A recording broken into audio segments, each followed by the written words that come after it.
You are making the world a better place by listening to the Joy of Living podcast.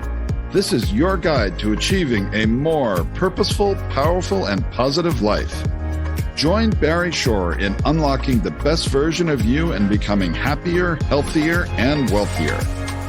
And now, here's your ambassador of joy, Barry Shore.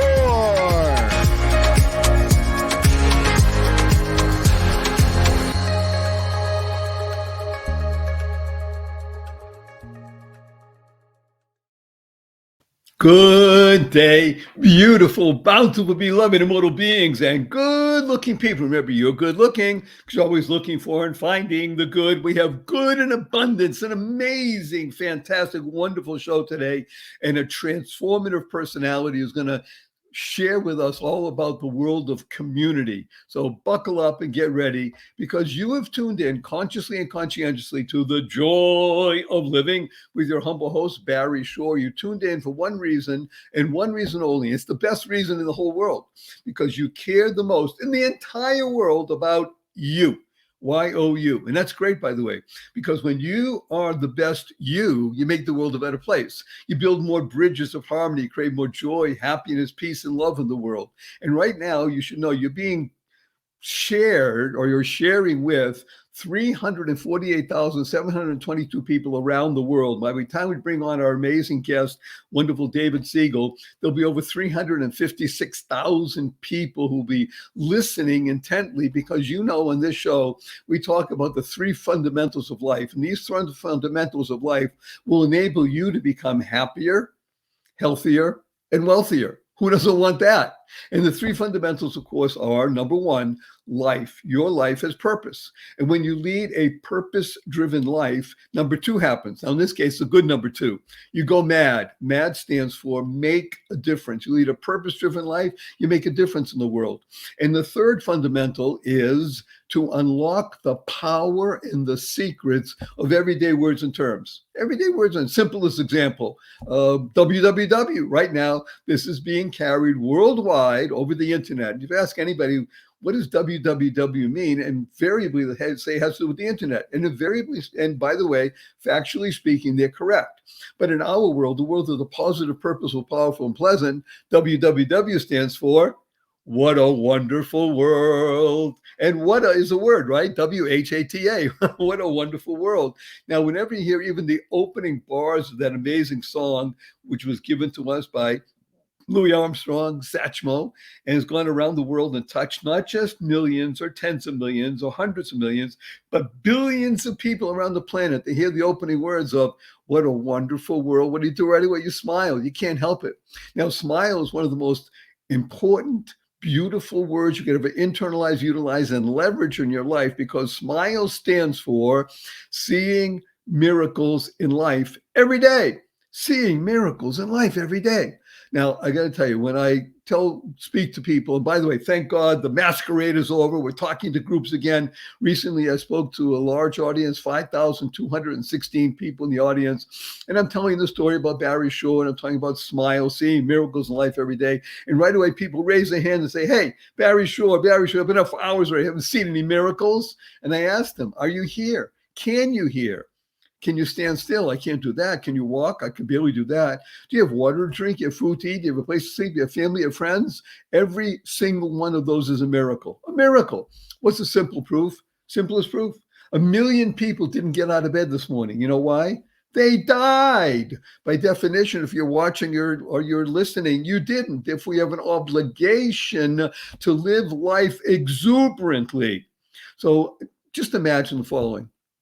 Standing up in the morning, hale and hearty, able to leap tall buildings in a single bound, and that evening be in the hospital totally, completely paralyzed. That was me. And it was not from an automobile accident, not a spinal injury, a rare disease, which I never heard of the day before, took over my body and rendered me what's called a quadriplegic. Nothing on my body moved, my neck down, completely, totally paralyzed. 144 days in the hospital. 2 years in a hospital bed in my own home I couldn't turn over by myself, 4 years in a wheelchair. I had braces on both my legs, my hips to my ankles, and that was progress. Thank God today I'm able to be vertical and ambulatory with the help of a 7-foot walking wand. So I'm a triped, not a biped. I can't walk up a stair by myself. I can't walk up a curb by myself. I have help 12 hours a day, 7 days a week. But you hear my voice. Positive, purposeful, powerful, and pleasant, all because of one word. And that word is smile. That's right. Seeing miracles in life every day. I got to tell you a quick story. My 8-year-old niece comes over to me a few weeks ago and she says, Uncle Barry, can we spell smile S-M-I-E-L?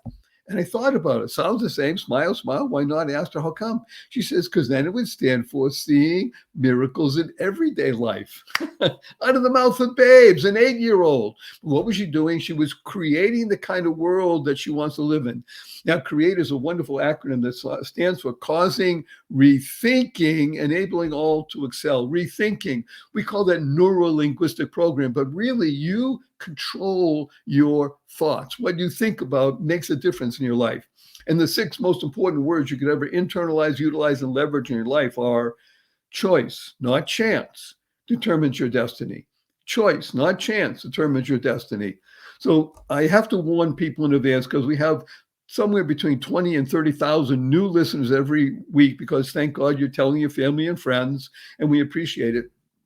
That I do use a lot of 4-letter words. I even use the 4-letter FU word, and I do it for the shock value and it's fun. Now, the 4-letter words that we use, because we live in the world of powerful, positive, purposeful, and pleasant, are love, life, hope, free, gift, pray, play, swim. Those are 4-letter words, right? And the 4-letter FU word is fun.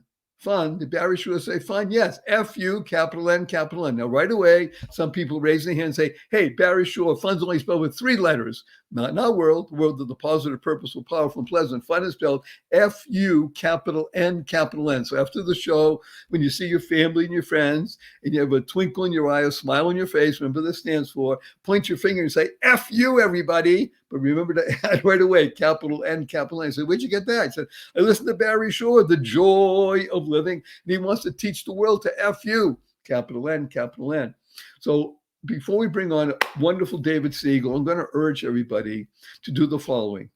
I want you to use the 2 most powerful words in the English language 3 times a day from today for the rest of your life, because it will make a difference for you, your family, your friends, and all living beings. And these 2 words are thank you, thank you, thank you. Thank stands for to harmonize and network kindness. To harmonize and network kindness. The Dalai Lama has been quoted as saying, I read in his writings, be kind whenever possible. And as he says, it's always possible. So imagine going to the coffee shop, you order your fancy latte, and you sit down, and somebody brings it to you. You say, thank you. You go in the coffee shop, you order a fancy latte, and a couple of minutes go by, nobody brings it. You go to the counter and say, I'm sorry, we forgot, we're so busy, we'll bring it to you. You sit down, somebody brings it to you still. You say, thank you. You're walking out of the coffee shop, it's raining out, and somebody holds the door open for you. You say, thank you. You're walking out of the coffee shop and it's raining, and somebody slams the door on you. You say, thank you. You're in traffic, you're late for an appointment, and somebody cuts you off. You say, thank you. You get up in the middle of the night and you stub your toe and it hurts. You say, thank you. To harmonize and network kindness. Kind is a fabulous word that stands for connecting in nature daily, or in this case, the most amazing person that I can tell you is he is inspiring noble deeds. That's what kind stands for. Keep inspiring noble deeds. And it's our own beloved David Siegel. David, say hello to 357,819 people around the world. Hello, and thank you, and thank you. What a wonderful world it could be. You see how wonderful it is? This is the infection that we want everybody to catch, right, David? To be able to be involved with people. By the way, when was the last time somebody said F you to you and you laughed? Just right now. I love it. Very good. Did I enjoy listening to this first part? It's very inspirational, and I'm really excited to be a part of it. Thank you. Oh, Thank you. I'm deeply honored and touched, humbled. By the way, everybody should know everything you want to know about David and what he's doing with this amazing community building process called MeetUp. Just lean in and listen. You don't have to write anything down. Just go to my website, barryshore.com. Everything about David and about MeetUp is going to be there. Just really enjoy the show. So let's just jump right in. If I start reading to you all about David's curriculum vitae, we won't get to the show. So what I'm going to do is just tell you for the moment that David is the CEO, the Chief Example Officer for an amazing company called MeetUp, M-E-E-T, not M-E-A-T, MeetUp, because that's right, we do it right. And I'm just going to let him explain to you. I can't believe there's anybody in the world that doesn't know about it, but there may be a few people. So, David, I'm going to ask you, first of all, give us an idea of what the vision of MeetUp is, what you do, and why should anybody pay attention? Okay. Wow. We are at MeetUp, the world's largest platform for finding and building community. And as you know, Barry, very well, community is everything. The reason why it's so important is because of a terrible epidemic that exists in this world, which is the loneliness epidemic. 46% of people regularly feel lonely. And that was prior to the pandemic. And oh, by the way, people who are Gen Zers, people in their late teens, early 20s, it's as high as 62% regularly feel lonely. And what's the vision for MeetUp, you asked? The vision is to cure the loneliness epidemic in the world. Full stop. That's it. Wait a minute. I need to revel in that because it is so beautiful what you just said. Yes, the loneliness factor was exacerbated, as we say, by the COVID panic, not the pandemic, the panic, because it made people feel even that much more inward. And now we recognize that there's an opportunity to be able to break through the loneliness and meet other people and not share loneliness, share exuberance, right? Because that's what you do when you meet other people. Yeah, I mean, everything is better when you do it in person with other people. And there's a big difference between doing things IRL, in real life, in person, although you could probably come up with something else better that IRL stands for based on some of the things that I've heard about KIND. And everything is better in person. If you're looking to learn and you wanted to join a language group and learn a new language, if you're in China, you want to learn Hebrew. If you're in Israel and you want to learn Chinese, you join a MeetUp group. If you want to learn how to cook, if you want to be part of a tech MeetUp group and meet people, if you want to be part of our many outdoors groups, all these different things. It's about helping people find people that share their common passions. And when you find someone that shares a passion of yours, whatever the heck that passion is, you're able to really bond and you're really able to make friends. The number one search term on MeetUp in 2021 was finding adult friends.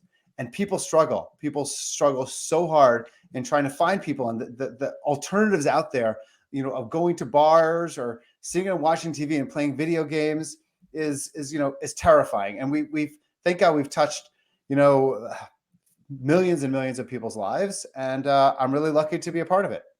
So I want to unpack a couple of things and share with you something that everybody knows, but until you hear it and see it, it doesn't go. You say, wow, that's wonderful. The word community, first of all, is a powerful word. And it's spelled COMMUNITY, of course. But notice in the word community that the U comes before the I. Because when you go out and want to touch other people and share, like you just said, your passion, you put the other person, the you, before the I. Now you have an opportunity to open up what we call the channels of giving and receiving. You need both. Open up those channels and you can create truly a bond and a relationship and a friendship.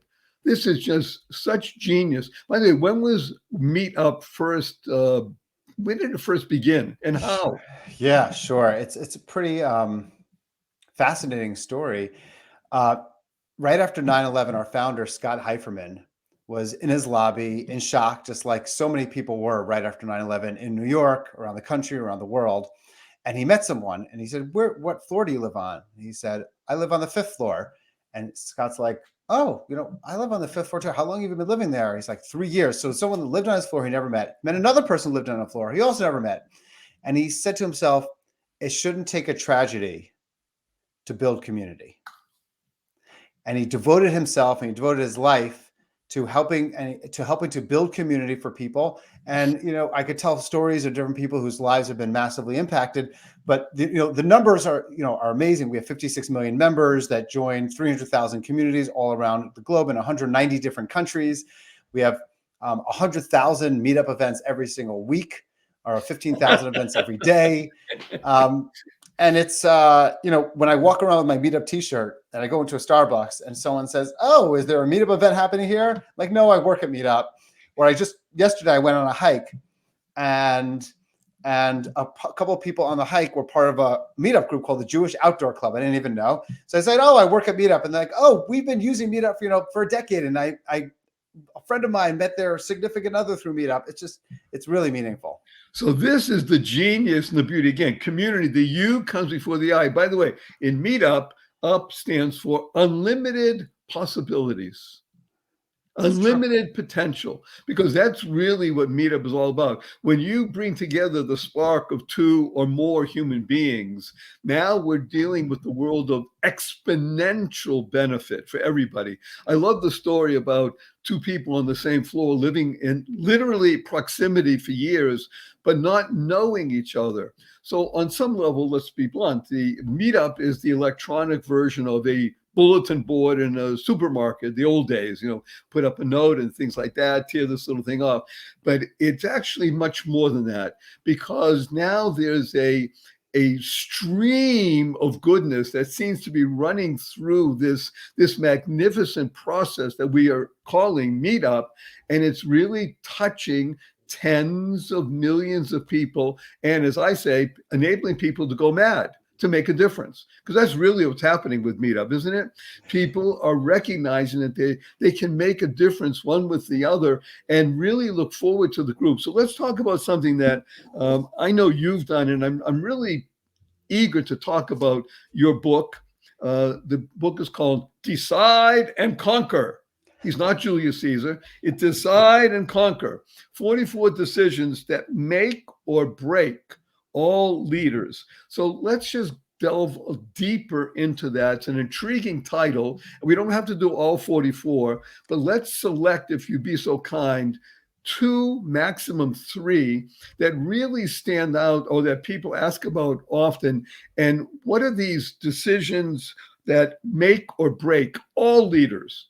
Okay, well, I have to hit on the first one because you've referenced it already a couple of times, which is the concept and the importance of being kind as part of decision making. And to understand the difference, by the way, between being kind and being nice. And I think people mistake the two, and I want to talk about the difference between them. Oftentimes people think the goal is to be nice, and being nice means not to have someone feel bad. But you know what? Sometimes the best thing to do, and I give an example, is to give critical feedback, which might result in them feeling a little bit bad about something. Or if someone is not doing the right job and you give them feedback and they can't succeed in their role, the kindest thing you could do is say, it's time for you to move on to another position, at this particular time, or to give critical feedback. The job isn't to be nice, is to be as kind as possible. And leaders oftentimes are put on a pedestal like the Elon Musk or the Jeff Bezoses or other kind of tech titans out there. And there's the perception that you have to be an ASSHOLE, and I'm sure you could come up with a different thing that stands for, to be a successful CEO. And in reality, great leaders attract people that want to work with them, and they want to work. And the history of entrepreneurs and CEOs is littered with people who are unable to be effective leaders because they're not good people. Being kind is critical to being an effective leader. And, that's something, there's a number of different principles in the book around decision making. When you make a decision, make sure you figure out how to make the kindest decision you possibly can. And in times of crisis, it's when it's most important to be kind. So a number of times we had to, unfortunately, because of the pandemic and other issues, scale down the size of our organization. And I go into different ways in which you could be as kind as possible, for example, when you have to do that kind of an activity. So let's take a look and unpack this first one, because the distinction, to be able to make a distinction between two words that seem synonymous and completely are not. Because I'll use an example from my book, which is called The Joy of Living, How to Slay Stress and Be Happy, 11 Strategies Learning How to Live in Joy No Matter the Circumstance. I make a distinction much like what you just said, and it has to do with people who are addicted. Now, there are many addictions these days. Yes. And let's say, alcohol. Technology certainly could be a form of addiction as well. Yes, exactly. That's another point. So be able to be nice to an addict does not help anybody. The ability to recognize that you can be kind, keep inspiring noble deeds, and recognize that the noblest deed that you can do for someone who is on a path that is self-destructive is to enable them to potentially find a better path or help them in any way possible. That is the nicest thing, which they might see as mean and no good. But I love more what you're saying about attraction. Now, David, you and I both work in the world of the law of attraction, right? Now, we know that, by the way, when people hear the word law, they think, somebody's going to get me, or the police siren, such that. But in our world, Barry Shaw's world, the world of positive, purposeful, powerful, and pleasant, law stands for love and wisdom. That's the law of attraction. When you attract, much like the Richard Bransons of the world, now you're building something because people want to be with you. They love working with David Siegel. They love being involved in MeetUP because it's an attractive process. That's wonderful. Okay, so that's one, the big one. And just to say on that one way to oftentimes measure whether or not an executive is all that is how many people do they bring with them from other companies that they've worked at. And I've hired an executive, and they can't hire people and they can't bring people from the past. And there's another, our chief technology officer, for example, who's brought 4, 5, 6, 7 different people from previous jobs into MeetUP. And at MeetUP, we probably have 20 plus people who have worked with me in the past at different times. And I think it really says something about, one's reputation in terms of your ability to attract people to continue to want to work with you over time. And what David is saying, and again, we have people all over the world. We're like the MeetUP. We have a lot of listeners, interesting enough, from China, a very large contingent from India, obviously Australia, New Zealand, the English-speaking, throughout Africa, Europe, the United States, Latin America. And people are leaning in and listening to this right now, David, because they're recognizing, they're shaking their heads, say, yes, that is what you want to be. Your name makes all the difference in the world. Who you are by your thoughts, your words, and your deeds will work with you throughout your life. So make sure that you have a good, positive, purposeful, powerful, pleasant name. Thank you so much for that, David. So kind is the top of the list. What's another one in the book? Okay, the second one, and this the book is about making smarter decisions. So one of the paths to making smarter decisions is the importance of disagreement. Surrounding yourself by people who are not yes people, but surrounding yourself by people who are going to disagree, who you create an environment of trust and transparency where people around you are going to be disagreeing with you on a consistent basis. So Abraham Lincoln was famous for the team of rivals, and he surrounded himself by people in his inner cabinet who disagreed. And one of the most important reasons why disagreement is so critical is because everyone brings different things to the table. And some people have one background and some people has another background.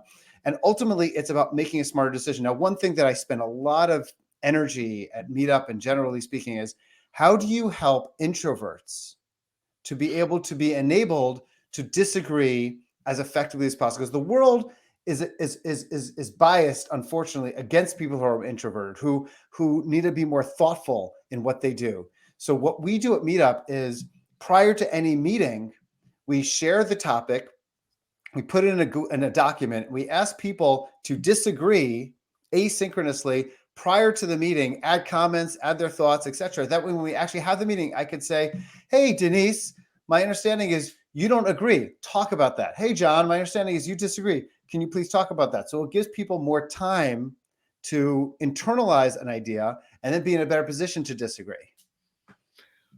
This is so wonderful. Again, we're talking about being a leader.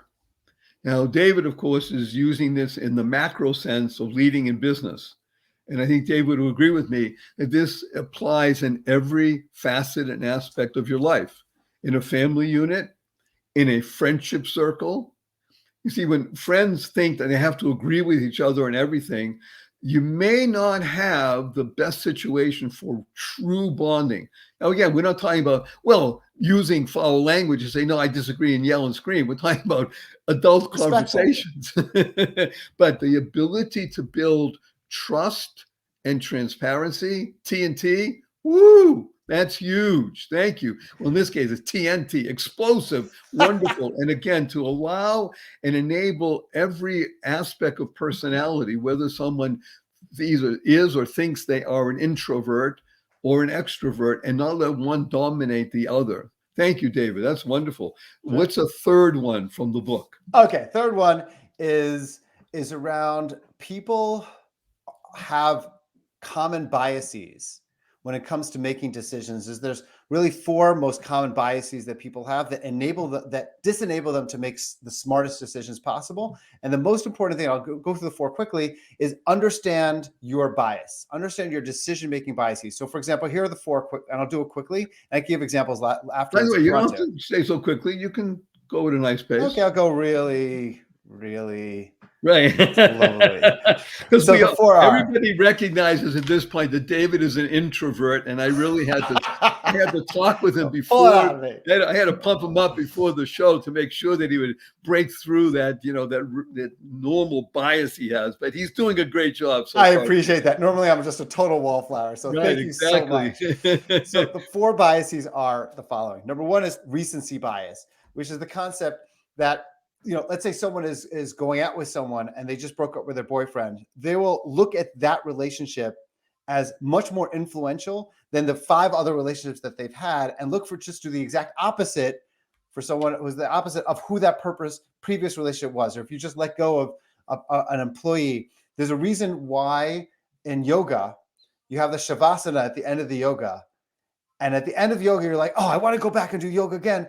Because that relaxing mode of where you're sitting there is so pleasant, and you're so biased by that most recent experience that you want to do yoga again. So recency bias is a problem for a lot of people in terms of disenabling them to make smarter decisions. The second bias is confirmation bias, which is the interest in many people in just looking for information that will just confirm, whatever it is that they happen to think. Oh, there's no person for me, or oh, there's no job for me, whatever it is, there's confirmation bias that exists. For me, my confirmation bias is, as an investor in the market, when the market goes down, I never look at the market. I never look at how I'm doing. Only when it goes up, I look. So I'm like, oh my God, I'm such a great, I'm buying it. Look how smart I am. Hey, look how smart I am. And really, I'm just totally biased and just confirming what I want to believe. And that's very detrimental for any leader or for any person. And it goes against the importance of disagreement and having people have different opinions. The third is status quo bias, which is people are just oftentimes so afraid of change, and they're comfortable with the status quo. And even if the status quo is terrible for them, even if they're miserable and happy and lonely, their inclination is the devil you know versus the devil you don't know. It's not about the devil you know versus the devil you know. It's about understanding that everyone has an opportunity for change, and that the status quo may or may not be acceptable, and it shouldn't be acceptable for, frankly, anyone to want to keep path towards growth in life. And the last one is just sunk cost fallacy, which I think people fall into all the time, which is essentially the concept that people don't appreciate the fact that if they just invested 2 years into a relationship, or 2 years into a job, or they spent a whole bunch of money on something, it's not about how much they spent in the past or how much the work they put into the past. It's about whether or not they should continue to do that same thing in the future. And if it already happened in the past, it's a past. It's a sunk cost. It's done. Now, from this point on, what do I want to focus on? So when I go to a restaurant, I'll spend a ton of money, let's say, on some meal. And then, of course, I've already spent the money. So I'm like, well, I spent so much money, now I have to eat all the food. And I eat all the food, and I feel all sick, and I feel terrible. And that's not the goal. The goal is to be happy, is to enjoy the meal. So sunk cost fallacy is another one. So what I would say is overall, there's lots of different decision-making biases that you have personally and professionally. Understand what your most common bias is and figure out how to recognize it and then ideally avoid it. So more than informative, this has been transformative.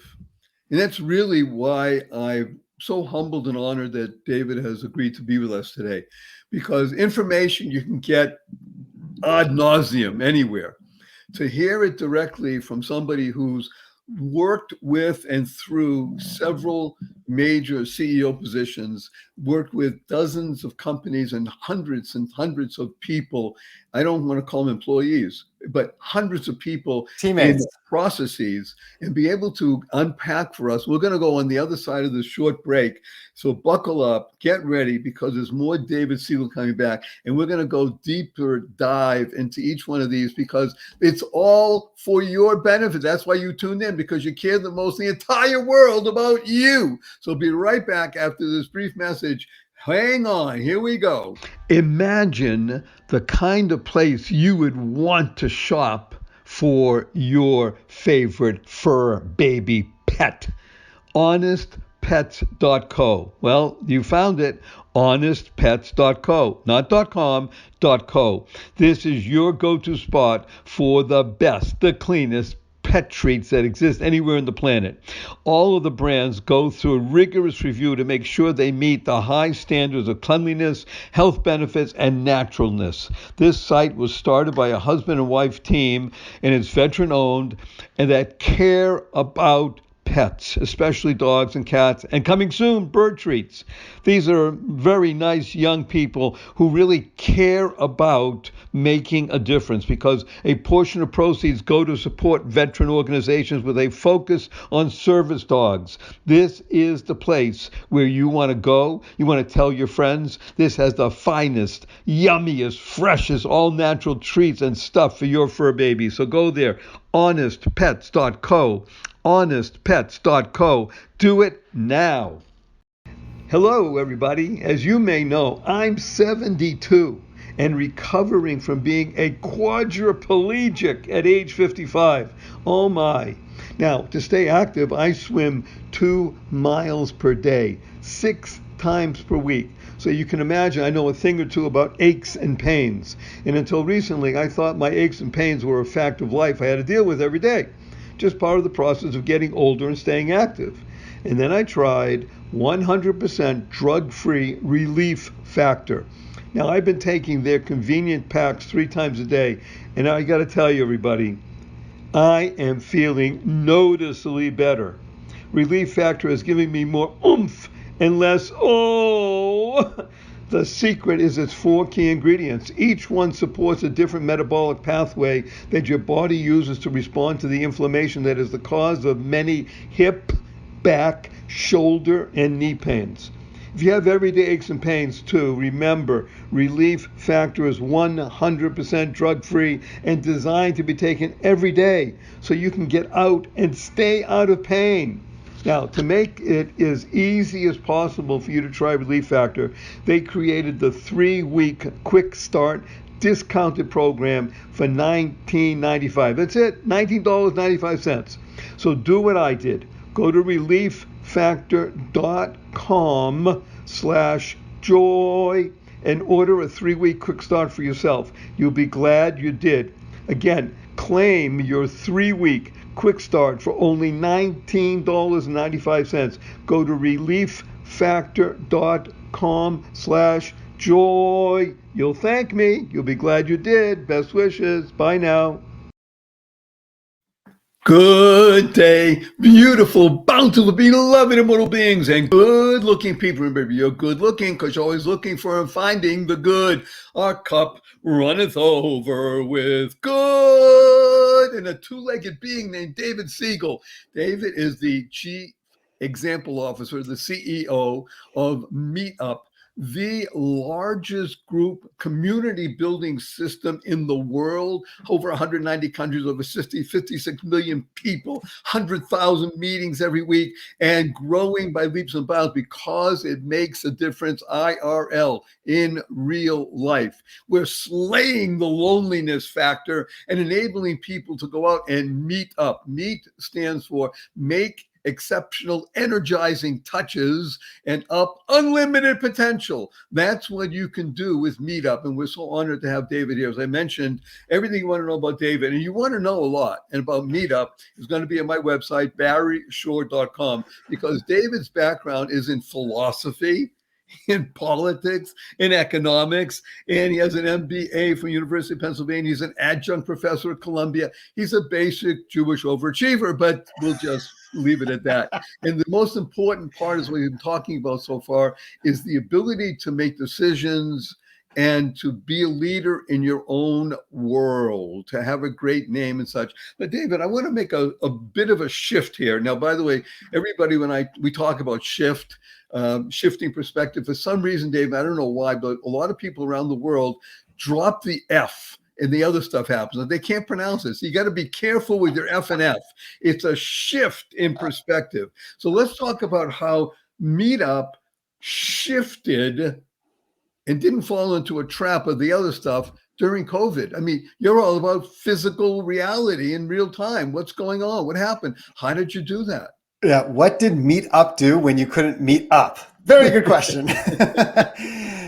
So, I remember in February of 2020, a little over 2 years ago, when we started seeing 95% of our events in China get canceled kind of overnight, basically. And then I was like, there are other things that have happened in China, SARS, Asian flu, et cetera, and they haven't really made it over to the United States, though we're in China. But and then we started seeing in Italy, like a week later, 95% of events started declining there, and just little by little, until finally we were actually, one of our employees was one of the first cases of COVID in late February, even early March, in the entire United States, coincidentally, and we had to start working from home.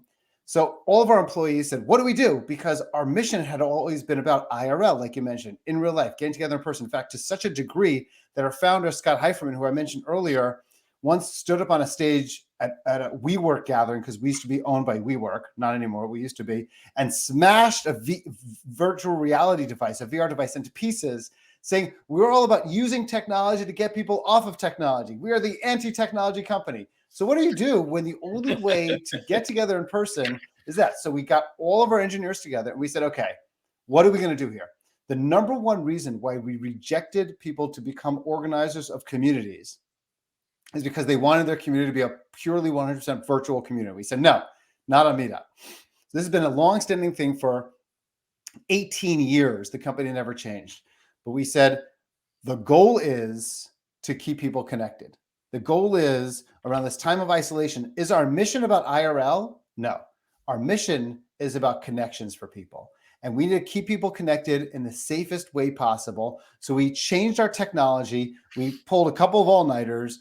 We had numerous people enable the ability to be able to use Zoom and any other video conferencing platform to be able to keep people connected. And the results have been unbelievable. We've had over 6 million online events. Over 30 million plus people have attended online events. And it's so important. We have, alcohol support groups. We have support groups of people, parents, ADHD. The number one group that has grown the most in MeetUp, the number one group that's grown the most, has been focused on self-help and people who are lonely, and also people who are everything around self-help, meditation-related groups, and happiness-related groups, and understanding happiness and growing happiness-related groups. So we'd have groups that would go on a run, but say by themselves, because of the early days of COVID, they all come back together online and they all drink a beer together, the beer runners group, and they'd all talk about the run that they happened to have done at that time. And we had sports that were more separated, like tennis and badminton and volleyball, kind of go up extraordinarily during this time because it was safer to do things during that time. And now, as of today, we have 75% of our events are in person and 25% of our events are still online, and online unlocks some great experiences. Like we have this ecstatic dance meetup group where I just went on one, and there were, rather than having 6 people from Kansas City, there are 25 people from 20 different countries all doing ecstatic dancing together and experiencing joy, together as a community, as a global community. And people, when you have the ability to build relationships between people globally, you know what happens? Ignorance goes down. And when ignorance goes down, it's a decrease of racism, xenophobia, any anti-hate and ageism, etc., that exists in this world changes when you're exposed to people who are different than you as part of community, which is so important. So it's been a amazing experience, and we're going to have in-person, we're going to have online, we're going to have global events, and we're going to have in-person events, and they're both serve different purposes, but can be both very powerful for people. This is so enlightening. I want to unpack a few pieces in here because I think it was truly wondrous, this process that you shared with us. First of all, it was a process, not an event. And notice how we talked about before, it's how you respond to any given situation which determines your destiny. So you were able to shift what people thought you were. People identified MeetUp as anti-technology, which, by the way, it turned out to be the incorrect label, because really what your goal was, and it didn't really bubble up until you are able to articulate it, was that you are a connecting mechanism. That's who you are. Yeah, I have to tell you this, because most companies have KPIs, key performance indicators, around revenue or profit. Our KPI is 30 million connections. We facilitate 30 million connections a year, and that's kind of our goal of how many people we can connect to each other. Please. So we spell connecting with a K as well as a C, because that's what kind stands for. Connect in nature daily. In this case, the nature is whatever it is that moves you. So I love dancing on screen right now, and I'm older, so I have the ageism, and then okay, but that's the genius. You're right, of global community in a world where we didn't recognize that we could do this before. In other words, is there a silver lining to everything? Absolutely. Do we want to say there's a silver lining to COVID? We don't want to, how should we say it, downgrade the severity, but we want to look at what is able to happen. Because of the severity of the lockdown in people's minds, we were able to open up a different kind of flower, a blooming blossom. This is absolutely, I'm just so touched by this. By the way, and on a personal level, personal growth almost always happens through times of challenge. And whether it's at a global level where growth, MeetUp was founded after 9/11, right? So any time that we're faced with these kind of personal challenges, and you've been faced with horrible challenges, and you're making the world a better place, despite of, maybe because of, who knows, the things that have happened to you, we all have to figure out potential ways to see our challenges as ideally potential opportunities, but not put too much pressure on ourselves that if we don't, then that we failed either. This is so insightful what you just mentioned now. Part of the benefit, if there were, of COVID is that it became a global experience. In other words, there were very few people who didn't experience lockdown in some form, some more severe, some less. But now people could relate globally, so that it wasn't, well, a person in the United States, well, you don't have the same pressures we do in India or China or Australia. Well, yes, everybody was affected. So that brought about a leveling and a benefit to open up dialogue, because what we say, the acronym for joy is journey of you. That's what joy really is about, the journey of you. How do you present yourself? I want to go back to one of the, and by the way, thank you so much for that. I was going to talk about WeWork, but we won't. But it's because it sort of doesn't matter. There's been enough talk about WeWork. No, we won't. But some people still remember WeWork. It's still around, and at the time when the sort of the merger and the integration happened, it was the correct thing to do. And then subsequently, it was the correct thing to do. And that's, by the way, the genius, I think, of what MeetUp is about, and what you're doing with MeetUp is that you realize that you are organic, that you weren't locked into a particular mindset, and you were able to break through using your 44 decision-making processes. And a lot of it does come down to, like, we have some core values at MeetUp that are the basis for all of our decisions. One of our core values, I won't go through all 6, but one of them is called invite change, which doesn't mean accept change, doesn't mean let change happen to you and be a little bit upset about it. It's invite it. It's proactively say, hey, we recognize that change is a good, and that we are going to figure out ways in which we can not just kind of begrudgingly accept it, but really invite it. And when you have that kind of a culture as a company, or that mindset as a person, then it makes decision making a lot easier, because you know that you have a receptive audience, because that's the culture that you have. First of all, you mentioned the word culture, and that's really critical, isn't it? In other words, it's not just people work at a place. There is a culture that is interwoven into the process called MeetUp. And that's really vital. And you have core values, which you articulate, by the way. And then the most important thing is you don't articulate them, you live them. Because it's one thing to think about them, another thing to speak about them, but to be able to put the thoughts, words, and deeds into alignment, that is what enables MeetUp to become a community builder, a good business, in the sense that business does well when it does good. And you'll notice something else, David, about the word business. The U comes before the I. Because the essence of business is to present value. When you can give value to someone else, then you're attracting them. There's a very famous line in business, as you're well aware of: change is good, you go first.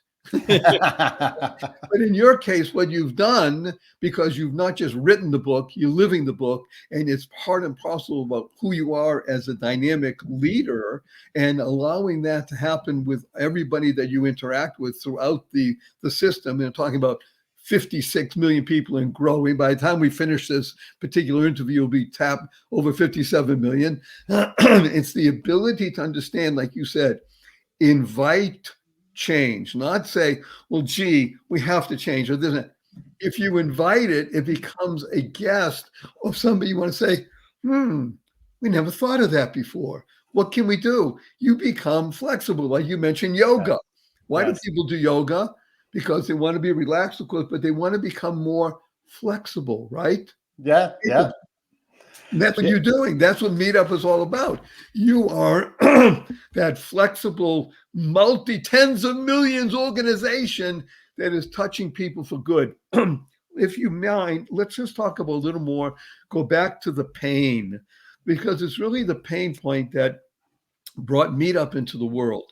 And this pain of loneliness, I'd like you to speak for a few more minutes about the loneliness factor, and especially about for people under the age of 35. 85% of our audience is under the age of 35, highly educated and seekers. They're all seekers. They want to know more, to be more, and to help more. So let's talk about loneliness and unpack it a little bit more.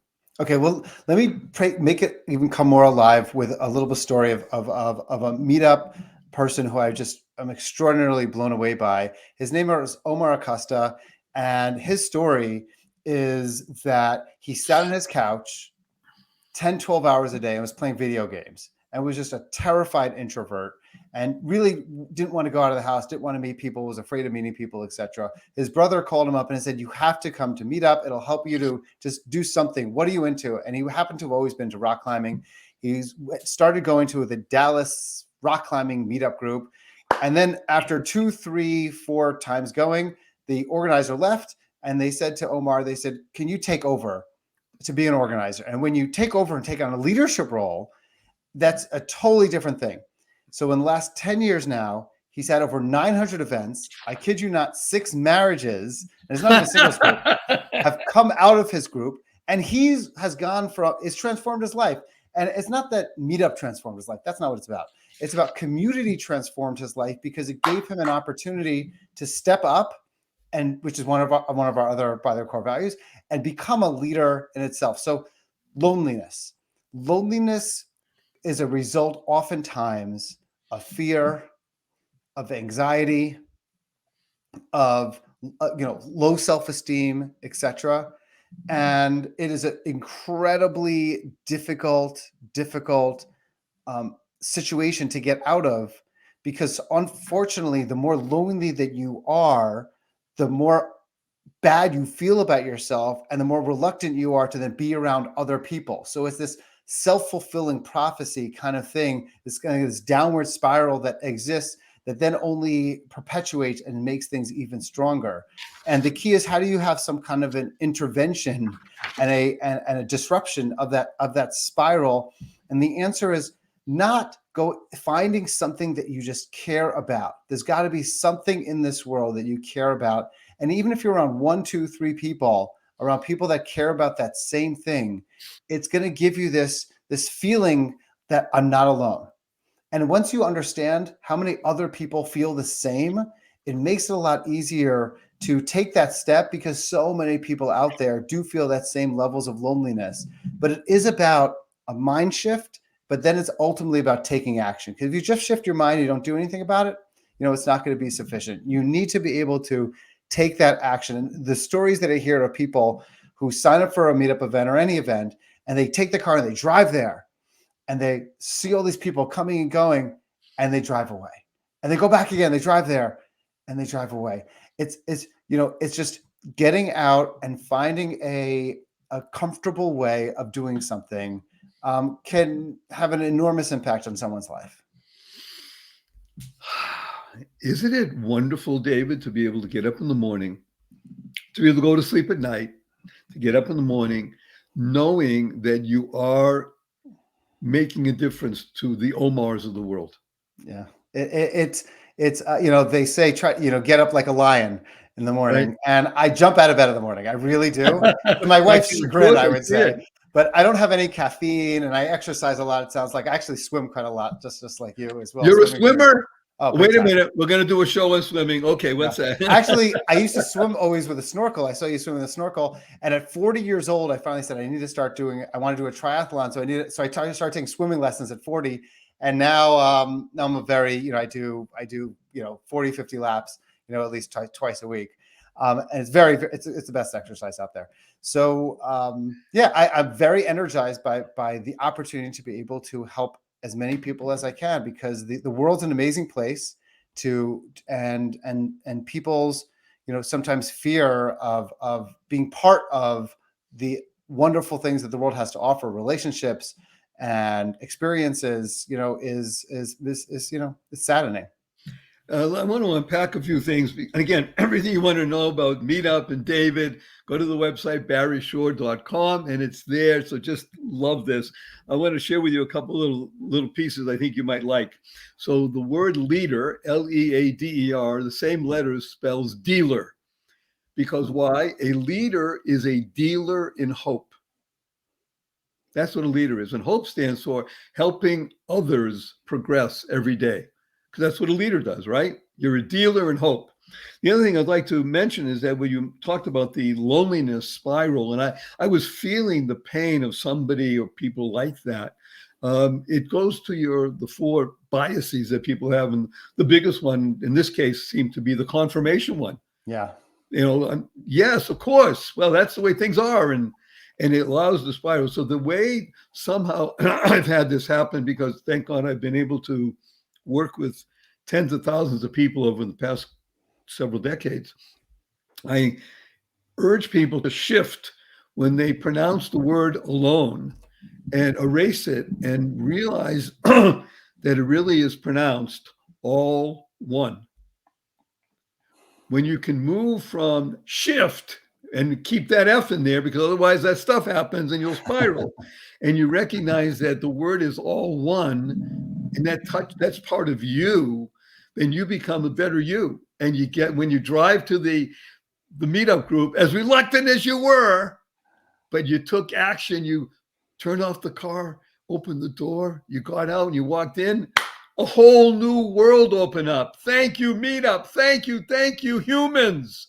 Wow, what a world we live in. Wow, by the way, stands for words of wonder. That's what you're doing, David, today. You're touching people around the world with this remarkable episode. I'm just so glad that we're doing it. I'm enjoying this. I love the meetup process. Mutual. It's truly remarkable. And as I said, everybody go to the website and learn everything you can about MeetUp and get involved. The most important thing is IRL, in real life. And by the way, in this case, IRL can be physically being together with people, and IRL can be Zooming around the world with people. Because obviously, let's be blunt, you're not going to just get up on go on a plane and go to Mumbai, and the same from Mumbai to here, or to Shanghai, or to Melbourne, or wherever. And wouldn't it be wonderful to meet people from Ghana? A lot of good people in Ghana. A lot of good people there. Oh, wonderful, sweet, loving, singing people from Ghana. So it's truly a blessing. So David, I'm sorry to tell you that our time is coming to a close for this particular session. I'm going to ask you 3 quick questions. Are you ready, sir? I'm ready. Number 1, will you come back again? Love to. Very excited. Thank you. Wait. Okay, number 2, you have only 80 seconds to answer this question. Oh. David Siegel, CEO of MeetUp, what is your most fervent desire in 80 seconds? Most fervent desire. It's not that different from yours. I really want to maximize happiness in the world. That's the reality. I think that my high school quote in my yearbook was, sometimes in our pursuit of happiness, it's important to pause and just be happy. And I think all too often people, especially the business world, you went to Wharton Business School, whatever, all this success, blah, blah, blah, quote unquote success. But that's not real success, we all know. So, all too often people say, oh, work hard now in my 20s, and then, my 50s, I'll enjoy myself. In my 50s, I'll work hard right now, and then in my 70s, I'll enjoy myself. So it was 90 years old, and then finally they're like, can I start enjoying myself now? So, I would say that the ultimate goal is to provide as much joy and happiness through everyone. And for me, that comes personally through doing meaningful work, whether it's one-on-one, just having a conversation to mentor someone, because it's not all about big numbers. It's also about just one-on-one type opportunities, or being able to help entrepreneurs create organizations that could create, lots of jobs and career development, for many. Hopefully that's around 80 seconds. And, that's what I want to do. You're right.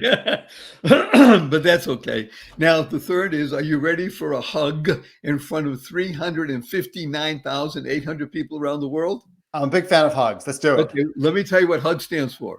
Heartfelt, unlimited giving. Heartfelt, unlimited giving. So on the count of 3, 1, 2, 3.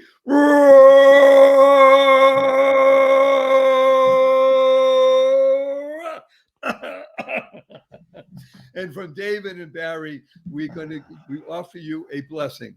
And the blessing is going to be that you should go forth, live exuberantly, spread the seeds of joy, happiness, peace, and love, because you tuned in to Consciously and Conscientiously, the joy of living, with your humble host, Barry Shore, and our amazing guest, David Siegel, the CEO of MeetUp.